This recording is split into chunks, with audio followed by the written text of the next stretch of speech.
तरीन वीडियोस के लिए हमारा YouTube चैनल सब्सक्राइब करके बेल आइकन प्रेस करिए ताकि आपको मिले हर अपडेट सबसे पहले।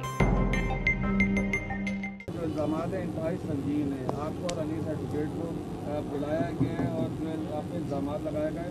इसके साथ साथ हमारे ज़राए का कहना है कि साबिक़ा MPN हैदराबाद की क़यादत में भी कुछ लोगों के नाम इसमें शामिल थे। आप ये बताइए, आपको कुछ इस तरह की बात सामने आई कि आपसे पहले या आपके बाद में कुछ ऐसे नाम भी बुलाए जाएंगे या बुलाए गए जो आपको, और कितने लोगों ने आपसे इस 40 मिनट तक तफ्तीश की? और क्या देखें, कुछ गिरफ्तार शुदा और ज़ेरे तफ्तीश मुल्ज़िमान से कोई बात हो रही हो और हम एक पार्टी से 30-35 सालों से वाबस्ता रहे हों, बल्कि शायद उससे भी ज़्यादा अरसा हुआ, और वहाँ 9-0 पे उस वक्त हज़ारों लोगों का आना जाना हो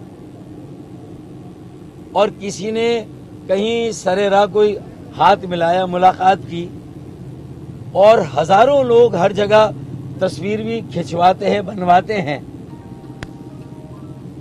उस बुनियाद पर अगर मुल्जिमों के साथ, मुझे नहीं लगता कि काउंटर टेररिज्म ने मुझ पर कोई इल्ज़ाम लगाया।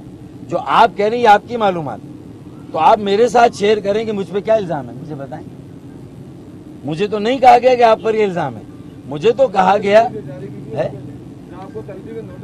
उसमें कोई इल्ज़ाम नहीं। नहीं, कोई इल्ज़ाम नहीं। आप पढ़ें, नहीं आप पढ़ें उसे, उसमें लिखा हुआ है कि भाई 2 मुल्जिमान ने जिन पर ये इल्ज़ाम है, जिनकी FIR कटी है, उन्होंने अपनी तफ्तीश में कहीं कहीं आपका कोई नाम और हवाला दिया है, तो हम उसकी तस्दीक चाहते हैं, ये बात की है। तो इसको अगर आप इल्ज़ाम कहने तो वो आपकी शायद नज़र में हो, लेकिन FIR में अल्हम्दुलिल्लाह हम लोग नहीं है, अल्हम्दुलिल्लाह, ठीक है।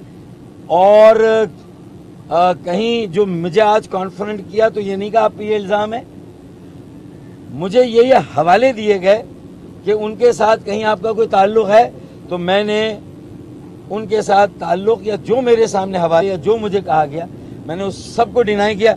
अगर वो इल्ज़ाम है तो मैंने उन इल्ज़ामात को भी डिनाई किया, चले इल्ज़ामात को भी डिनाई कर दिया, ठीक है।